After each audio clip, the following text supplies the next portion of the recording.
আমার বাড়িতে মুসলিম বাবু একটু আসছিলাম, একটু নামাজটা পড়ার কোনখানে কী করি, আপনি কি মসজিদে পড়তে চান? না, এখানে ব্যবস্থা করে দেব। তখনই জায়নামাজ পাবেন 5 জন 7 জন 10 জন, দেখবেন এই ঘর পরিষ্কার করে মুথায় টুথাইয়ে এখানে নামাজের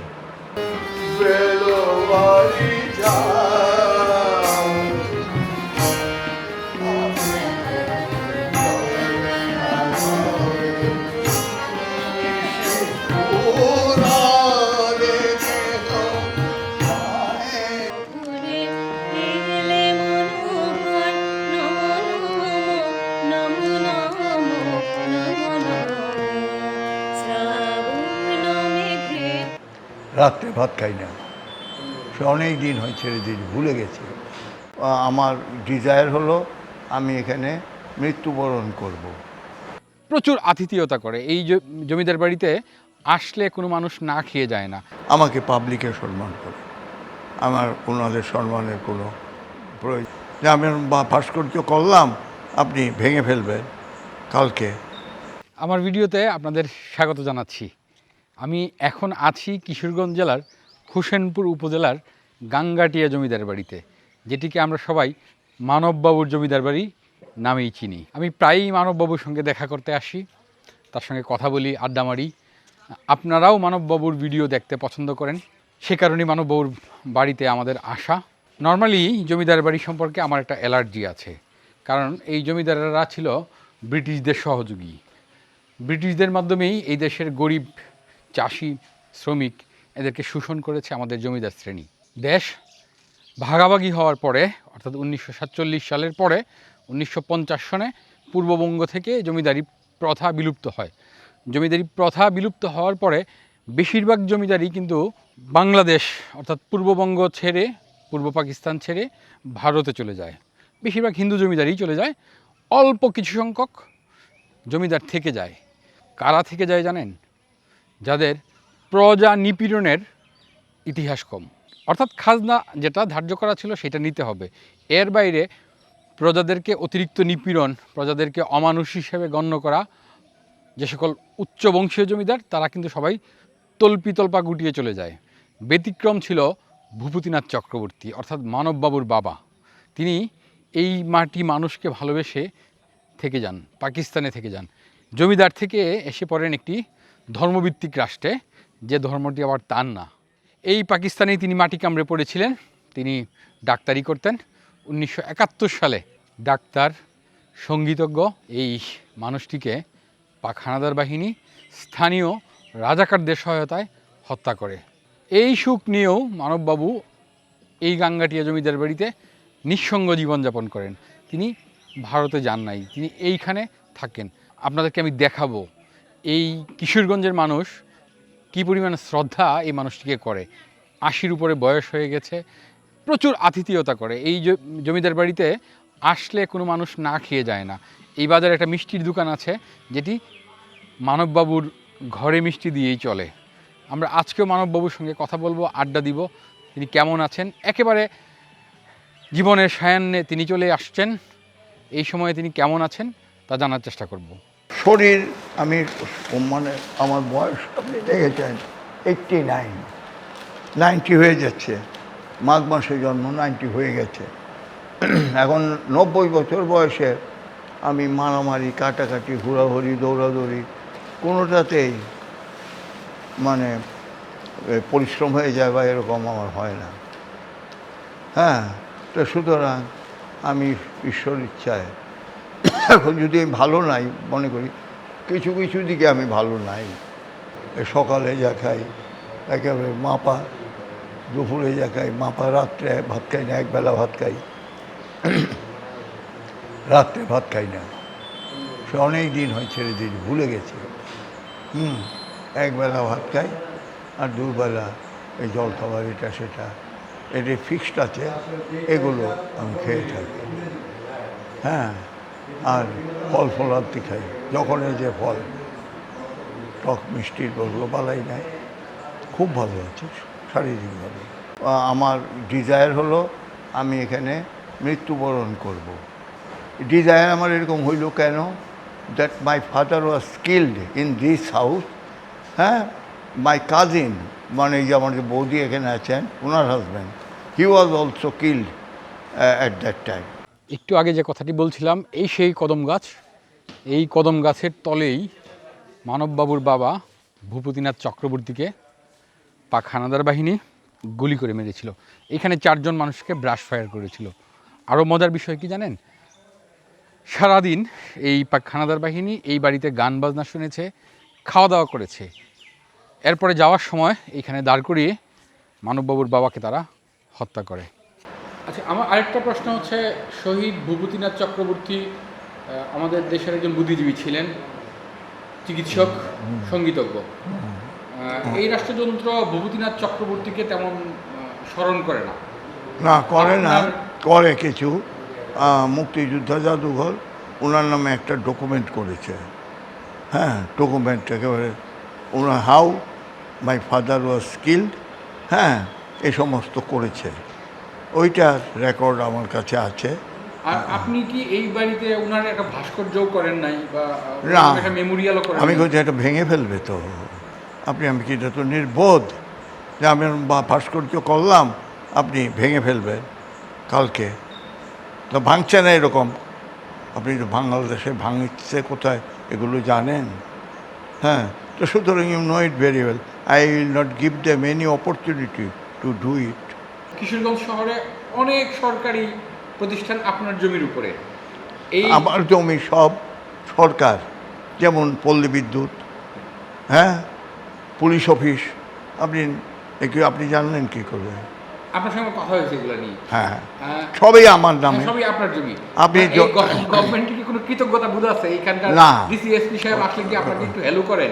না, সেটা তো ওনারা দেখেন না।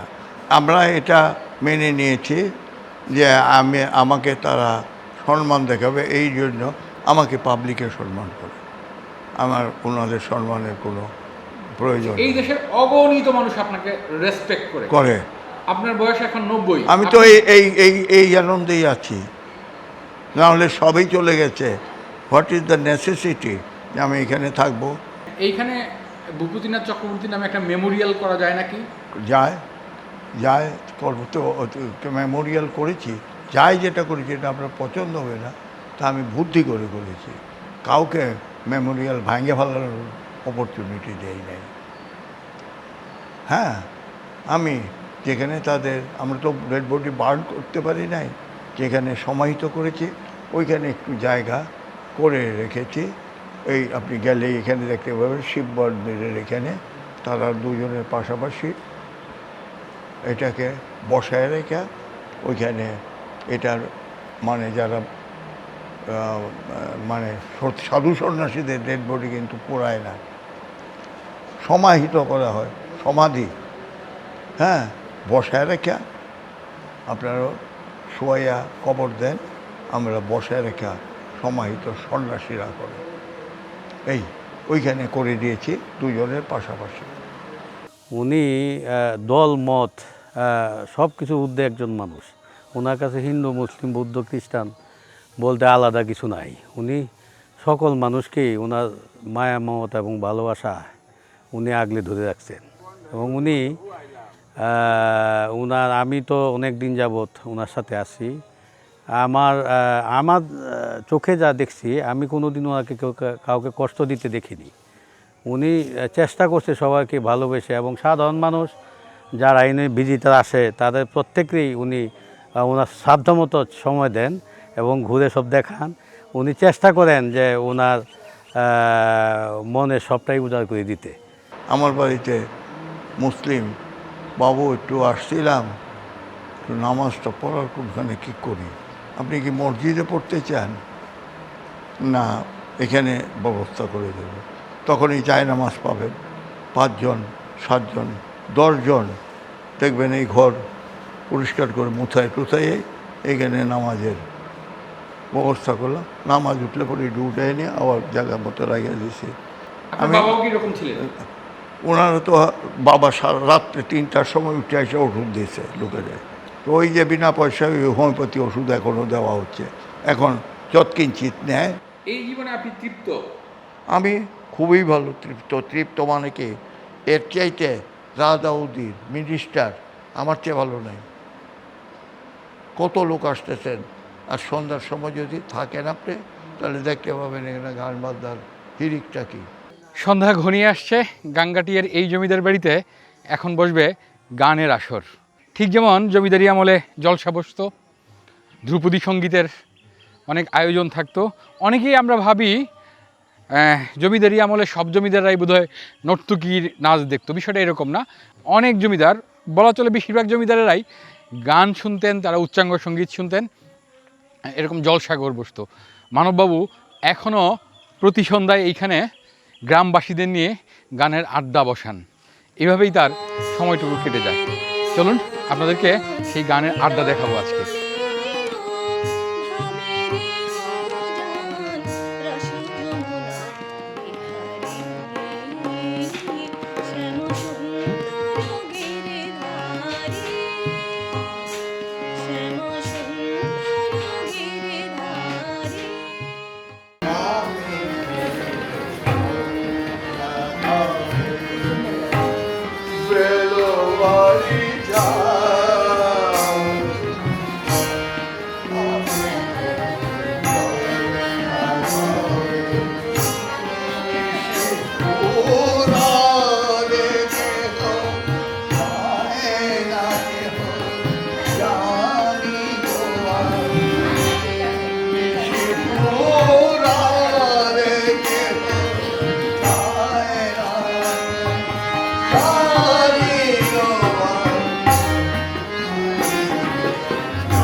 কথা ছিল না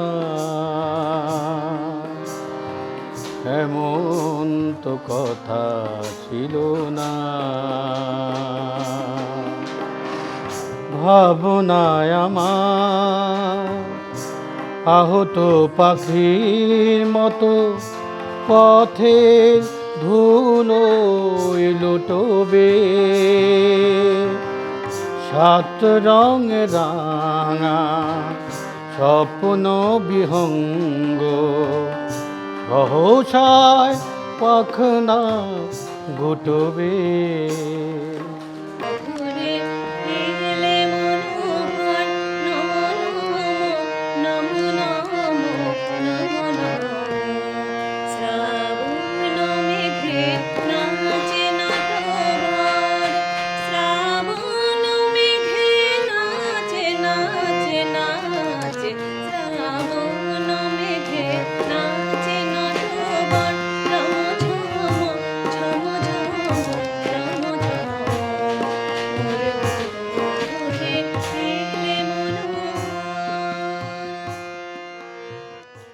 চিরদিন সব কিছু দিয়েই গেছেন, কারোর কাছ থেকে কোনোদিন কোনো কিছু নেন নাই। উনি জাতি ধর্ম নির্বিশেষে সকলকে সমান ভালোবাসেন। হ্যাঁ, সাধারণ জীবনযাপন করেন, উনির মতো কোনো আভিজাত্য কোনো কিছু নেই। এবার এই এলাকার হিন্দু মুসলিম সবাই ওনাকে সমান শ্রদ্ধা করেন এবং শ্রদ্ধা চোখে দেখে।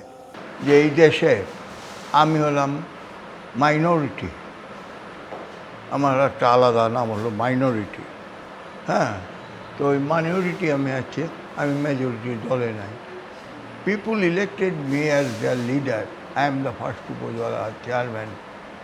আমার চেয়ারম্যান হওয়ার দরকার আছে। চেয়ারম্যানের টিএ আছে, ডিএ আছে, গাড়ি আছে, হ্যাঁ, এই অনেক কিছু আছে। হ্যাঁ, আর আমার উপজেলা দেখুন, আপনি তো তা কিছু স্পর্শ করেন নাই। না, করি নাই। আরেকটা বিষয়, আচ্ছা। আপনার বেতনের টাকাটা দিয়ে আপনি ট্রাস্ট করেছিলেন, এটা নিয়ে একটু জানতে চাই। হ্যাঁ, ওইটা তো আমি করেছি। আমি বেতনের টাকা নয়, ঘুষের টাকাও পর্যন্ত ট্রাস্ট করেছি। ঘুষ তো আমাকে ঘুষ করে তো আর দিতে পারে না। আমি চেয়ারম্যান থাকা বলতে আমার রুমে ঢুকতে, আমার রুমে ঢুকতে যে কোনো লোকে তখন মানে একটু ভয়ই পাইতে। যত উপজেলায় কন্ট্রাক্টারি করলাম, পয়সা চেয়ারম্যান সাহেবকে দিতে হয়, ইউনোকেও দিতে হয়, আর ইঞ্জিনিয়ারদেরও দিতে হয়। ভাগ ভাগ করিয়া, একজনের আরেকজনের দিলে হয় না। আপনাকে আমরা কেউই কোনো দিন পয়সা দিয়েই নাই, আপনি দিতে ভয় পাই, আপনার কাছে এই প্রস্তাবটাই আমরা করতে পারি না। হ্যাঁ, তো আপনি তো অনেক কিছু এটা সেটা আপনি আমি উপজেলার পয়সা চা খাই না, আমার কোনো বেতন ভাতা বা অনারারিয়াম সম্মানী ভাতা ওটাও আমি আনি নাই, কোনো দিনই নেই না। তো আপনি তো কিছু নেন না, আপনার জন্য আপনি টাকাটা নিয়ে আপনি খান, আপনি যা খুশি করেন, আপনাকে এটা আমরা দিতেছি, অনেক টাকা লাভ করছি তৎকালে বলছি, আজকে থেকে তো এটা আজকের কথা নয়, টাকার মান তো এখন আরও কমতেছে, খালি 17,000 টাকা আপনাকে দিলাম, আপনি যে যাকে খুশি দিয়ে দেন, কিছু না দিয়ে শান্তি পাচ্ছি না। আপনি এটা নিলে আমরা দায়িকা বললাম অগ্রণী ব্যাংকের ম্যানেজার সাহেবকে, the one অমুক donated me as উপজেলা chairman for the betterment of the উপজেলার কিছু উন্নয়নের জন্য এই টাকাটা আমাকে দিয়েছেন, উনি কন্ট্রাক্টর, লাভের টাকা থেকে। সুতরাং এটা টাকাটা রেখে দেন। আমি কোথায়, তখন আমি দেখলাম এই দেশে, যেটা এখনও আছে, এই দেশে শিক্ষিত লোক নেই। বললো আপনি কতটুকু শিক্ষিত, আপনি আমাকে প্রশ্ন করলেন। আমি বললাম আমি খুব শিক্ষিত না, আমি কলকাতায় লেখাপড়া করেছি, স্কুলে কলকাতায় লেখাপড়া করতাম, পড়াশোনা করি না দেখে গার্জিয়ান আমাকে নিয়ে আসলো কিশোরগঞ্জে। আমি এখানে উপজেলা চেয়ারম্যান থাকার সময় আমি প্রাইমারিতে কোনো কাহাকেও পয়সা দিতে হবে না, তার পড়ার খরচ, যা খরচ, জামা কাপড়ের খরচ, হ্যাঁ, এবং খাওয়ার খরচ আমি উপজেলা থেকে দিয়ে দিলাম। কীভাবে? আমি সোর্স অফ ইনকাম করলাম, আমার করিয়া ওই লাভের টাকা আমি সব ওইখানে দিতে শুরু করলাম। মানে প্রাইমারি এডুকেশনটাতেই আমি আমার সর্বশক্তি দেয়া, এই ABCD না শিখলে ইংরেজি বলতে পারবে না, কখন না শিখলে বাংলা বলতে পারবে না, আলিফ বেতেছে জিম যে হেকে দাল দাল আরবি পড়তে পারবে না, না পারবে। তো সুতরাং হ্যাঁ, এটা তো পড়তেই হবে প্রাইমারি। তো ওই চিন্তা করে আমি প্রাইমারিতে দিলাম জামা কাপড়। 1 থেকে 10-এর মধ্যে যারা পড়বা তাদের বাড়িতে কী কী খাইবা সেই পুরা খাবার আমি দিব। এই 10 জন মেয়েদের আমি এই জামা কাপড় পরা সব খরচ আমি উপজেলা চেয়ারম্যান বহন করব। আমরা এমন এক সময়ে এসে দাঁড়িয়েছি যখন মানুষ শুধুমাত্র নিজের স্বার্থটা বুঝে, নিজের কমফোর্টটা বুঝে। মানববাবু এই ক্ষেত্রে ব্যতিক্রম। হাজার হাজার মানুষকে তিনি এন্টারটেইন করছেন, তার এই জমিদার বাড়িটি ঘুরিয়ে দেখাচ্ছেন, খাওয়াচ্ছেন, তাদের সঙ্গে গল্প করছেন। মানববাবু 90-এ পা দিলেন। এই মানুষটির আরও দীর্ঘ জীবন আমরা প্রত্যাশা করি। আজকের ভিডিওটি আপনাদের কেমন লেগেছে তা কমেন্টে জানিয়ে দিবেন। শেষ করছি আজকের মতো। ভালো থাকবেন, সুস্থ থাকবেন।